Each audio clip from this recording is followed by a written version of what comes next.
திமுகவை பற்றி வாயை திறக்காமல் காலையிலிருந்து மாலை வரை பாஜகவை பற்றி மட்டுமே அதிமுகவினர் பேசி வருவதாக கூறிய அண்ணாமலை 10 ஆண்டுகளாக ஆட்சியிலிருந்து மத்திய அரசின் திட்டங்களில் கொள்ளையடித்ததுதான் அவர்களின் சாதனை என்றார். கோவையில் செய்தியாளர்களிடம் பேசிய அவர் இவ்வாறு கூறினார். திமுகவை பத்தி வாயை திறக்க மாட்டார். காலையிலிருந்து நைட்டு வரைக்கும் பிஜேபி அண்ணாமலை புராணம் தான் அதிமுகவுடைய புராணம். என்னன்னே சொல்றேன், என்னன்னே வளர்ச்சி அவனுக்கு 10 ஆண்டுகள் வலிமையான அமைச்சர்களாக இருந்து அவர்களை வலிமைப்படுத்திக் கொண்டார்களோ தவிர கோயம்புத்தூர் வலிமை அடைஞ்சிச்சா? இன்னைக்கு குளிர்கள் பேசுறீங்கல்ல, கோயம்புத்தூர் இன்னைக்கு சூடா மாத்திருக்கிறது யாரு? கோயம்புத்தூர் சூடாயிருச்சுங்களா இல்லையா? இன்னைக்கு கோயம்புத்தூருடைய தட்பவெப்பநிலை 2-3 டிகிரி உயர்த்தி வச்சிருக்காங்க. தட்பவெப்பநிலை 2-3 டிகிரி. பாஜகவை சில்லறை கட்சி என்று விமர்சித்த அமைச்சர் டிஆர்பி ராஜா தந்தை பெயரை வைத்து அரசியலுக்கு வந்தவர் என்றும் அவருக்கென்று தனித்திறமைகள் எதுவும் இல்லை என்றும் அண்ணாமலை கூறினார். டிஆர்பி ராஜா எப்படின்னா ஒரு புது ஆள், தஞ்சாவூர்காரர். அவங்க அப்பா பணம் சம்பாதிச்சதை வச்சு மட்டும் அரசியலுக்கு வந்திருக்காரு. அவருக்கென்று தனித்திறமை 1, 2, 3 சொல்லுங்க. அவங்க அப்பா டிஆர் பாலு இல்லைன்னா, டிஆர் பாலு கொள்ளையடிக்காத பணம் இல்லை என்றால் டிஆர்பி ராஜா யாரு? இன்னைக்கு டிஆர்பி ராஜா ஏன் கோயம்புத்தூர்ல சுத்திட்டு இருக்காரு? அவர் அப்பா கொள்ளையடிச்ச பணத்தை கொண்டு வந்து கோயம்புத்தூர் மக்களுக்கு கொலுசும் அந்த இத்து போன டப்பாவும் கொடுக்குற வந்திருக்காரா? தமிழ்நாட்டுக்கான சிறப்பு திட்டம் எதையாவது நிறைவேற்றியது உண்டா என்ற கேள்விக்கு பிரதமர் மோடி பதிலளிக்க வேண்டும் என்று முதலமைச்சர் மு க ஸ்டாலின் கேள்வி எழுப்பினார்.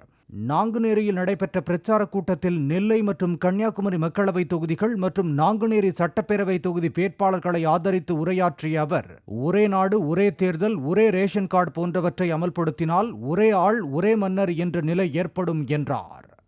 தேர்தலுக்காக மட்டும் தமிழ்நாட்டுக்கு வரும் பிரதமர்கிட்ட நான் ரொம்ப நாளா உன்னை கேட்கிறேன், அதை இப்பவும் திரும்பவும் கேட்கிறேன்.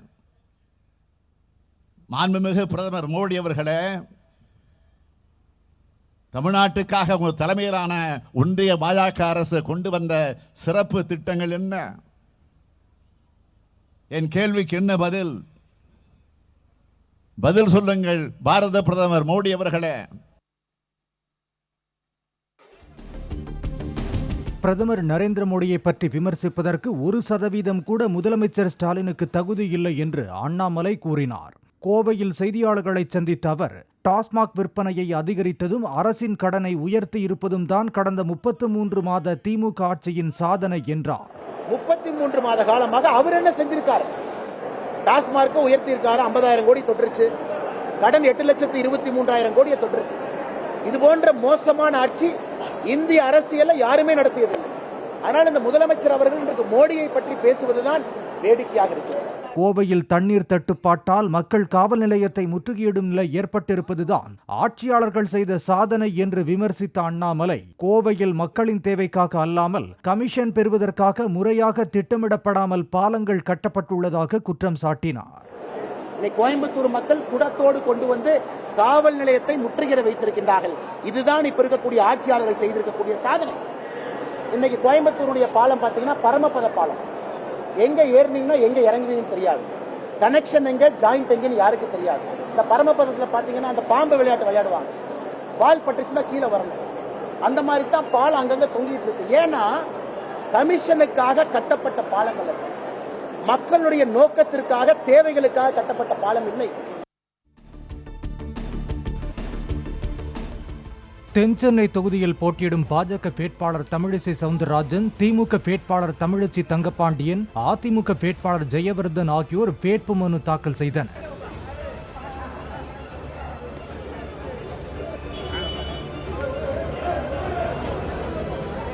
மத்திய சென்னை நாடாளுமன்ற தொகுதியில் பாஜக வேட்பாளர் வினோத் பி செல்வம், தேமுதிக வேட்பாளர் பார்த்தசாரதி ஆகியோர் வேட்புமனு தாக்கல் செய்தனர்.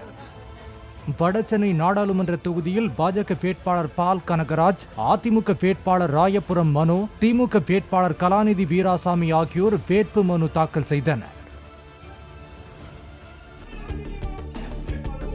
தமிழகத்தில் நாடாளுமன்ற தேர்தல் வேட்புமனு தாக்கலின் போது சில இடங்களில் கூச்சல், குழப்பம், தள்ளுமுள்ளு ஏற்பட்டது.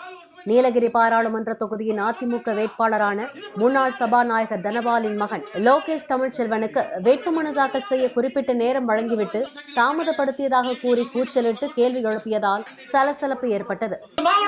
காவல்துறை கண்காணிப்பாளர் முடிஞ்சா நீங்க ஊர்வலம் போங்க பார்க்கலாங்கிறாரு. பர்மிஷன் டைம்ல நாங்க வந்திருக்கிறோம். நாங்க விதியை மீறல, விதிக்கு உட்பட்டு தான் நாங்க நடக்கிறோம்.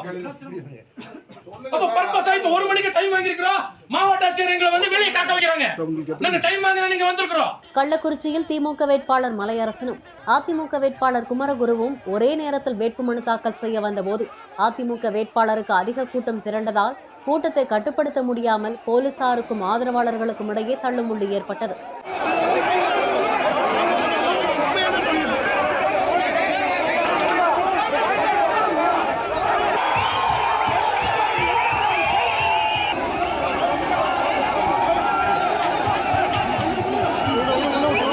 கிருஷ்ணகிரியில் பாஜக சார்பில் நரசிம்மன் மற்றும் நாம் தமிழர் கட்சி சார்பில் வீரப்பனின் மகள் வித்யாராணி ஆகியோர் ஒரே நேரத்தில் வேட்புமனு தாக்கல் செய்ய வந்தபோது மாவட்ட ஆட்சியர் அலுவலகம் நுழைவு வாயிலில் தடுத்து நிறுத்தப்பட்ட இரு கட்சி தொண்டர்களும் மாறி மாறி கோஷங்களை எழுப்பியதால் பரபரப்பு ஏற்பட்டது.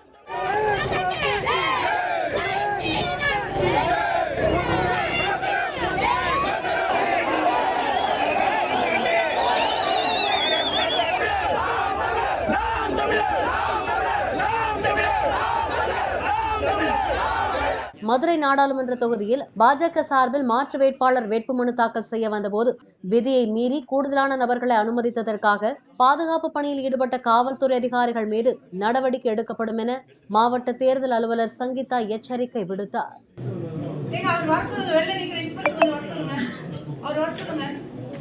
100 மீட்டர்ஸ்க்குள்ள only 5 people are allowed. எப்படி நீங்க எத்தனை கும்பல உள்ள விட்டீங்க?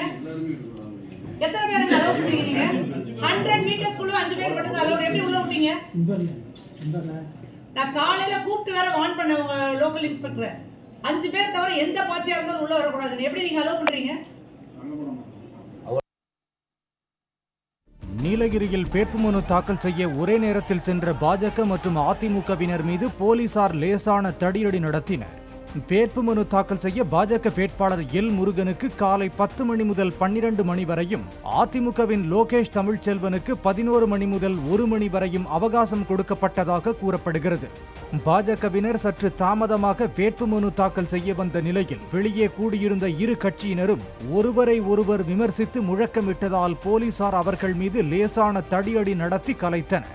தடியடியை கண்டிப்பதாக கூறி அண்ணாமலை, எல் முருகன் உள்ளிட்டோரும் அதிமுகவினரும் மாவட்ட ஆட்சியர் அலுவலகம் அருகே சிறிது நேரம் சாலை மறியலில் ஈடுபட்டனர். இதெல்லாம் நடக்கக்கூடாத ஒரு நிகழ்வு. ஒரு ஜனநாயகத்துல வேட்புமனு தாக்கல் செய்யறப்ப இவ்வளவு பெரிய கூட்டம் வரும் பொழுது அதை காவல்துறை இன்னும் கொஞ்சம் பொறுமையாக கண்ணியமாக பேசி ஒரு ஜனநாயகத்துல பேசி அதை சரி பண்ணிடுவாங்க. நேரடியா அந்த மாவட்டத்தினுடைய காவல்துறை கண்காணிப்பாளரை களத்துல குதிச்சு லத்தி சார்ஜ் பண்ணி இவ்வளவு பெரிய பிரச்சனையை காவல்துறை உருவாக்கி விட்டார்.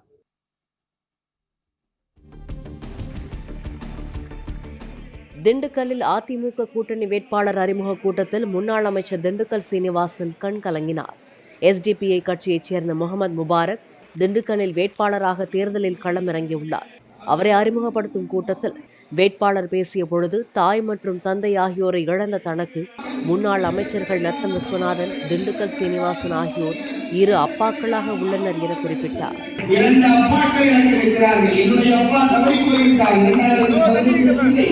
என்னுடைய தாயார் 2022 இறந்து போய்விட்டார்.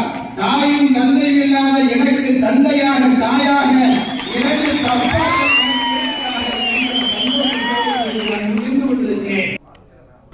கோவை பாப்பம்பட்டியில் திமுக கூட்டணி கட்சிகளின் செயல் வீரர்கள் கூட்டத்தில் பங்கேற்ற அமைச்சர் TRB ராஜா சில்லறை கட்சிகளுக்கு பதில் அளித்து கவனசிதறல் செய்ய வேண்டிய அவசியம் இல்லை என பாஜகவின் அண்ணாமலை குறித்த கேள்விக்கு பதில் அளித்தார்.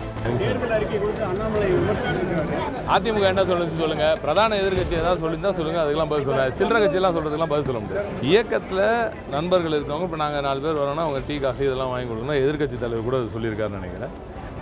எங்களுக்கு ஆளுங்கள்லாம் இருக்காங்க, அவங்கெல்லாம் வராங்க தேர்தல் பணிக்கு.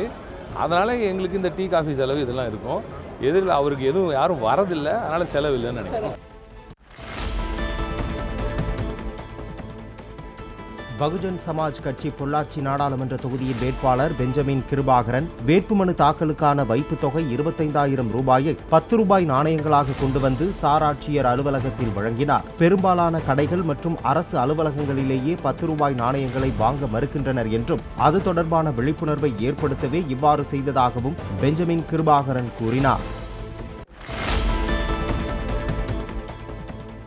வடசென்னை மக்களவை தொகுதி பாஜக வேட்பாளர் பால் கனகராஜ் ராயபுரம் மாநகராட்சி மண்டல அலுவலகத்தில் தனது வேட்புமனுவை தாக்கல் செய்த பிறகு செய்தியாளர்களிடம் பேசினார். அமைச்சர் சேகர் பாபு மற்றும் அனைத்திந்திய அண்ணா திராவிட முன்னேற்ற கழகத்தை சேர்ந்த வேட்பாளர் மற்றும் அவருடன் வந்த குழுவினர் இந்த இருவருமே இன்றைக்கு சிறப்பான ஒரு நாடகத்தை அரங்கேற்றி இருக்கிறார்கள்.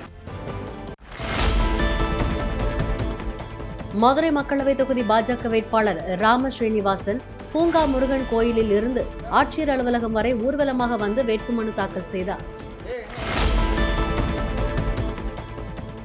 தஞ்சை தொகுதி தேமுதிக வேட்பாளர் சிவநேசன் நல்ல நேரம் முடிந்துவிடுமே என்ற பதற்றத்தில் வேட்புமனுவை மறந்துவிட்டு மாவட்ட ஆட்சியர் அலுவலகத்துக்குள் சென்று தவித்து போனார்.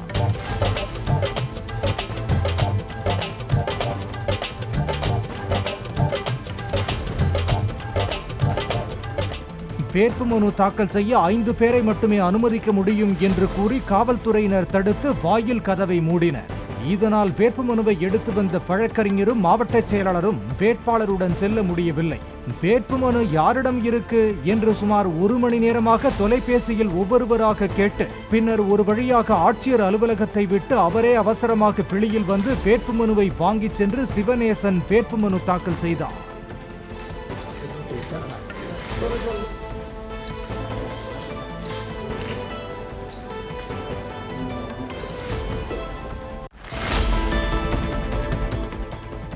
கடலூர் மாவட்டம் நெல்லிக்குப்பம் நகர திமுக நிர்வாகிகளுக்கிடையே இருந்த உட்கட்சி பூசல் குறித்து அமைச்சர் கணேசன் அழைத்து பேச்சுவார்த்தை நடத்திய நிலையில் அவரது முன்னிலையிலேயே இரு தரப்பினரும் கடும் வாக்குவாதத்தில் ஈடுபட்டனர். 2 மாவட்ட செயலாளர்களும் தனித்தனி அணியாக செயல்படும் நிலையில் திடீரென தனது கட்டுப்பாட்டின் கீழ் வரும் நெல்லிக்குப்பம் நகர செயலாளர்கள் அணி மாறியதால் கணேசன் கடும் கோபத்தில் இருந்ததாக கூறப்படுகிறது.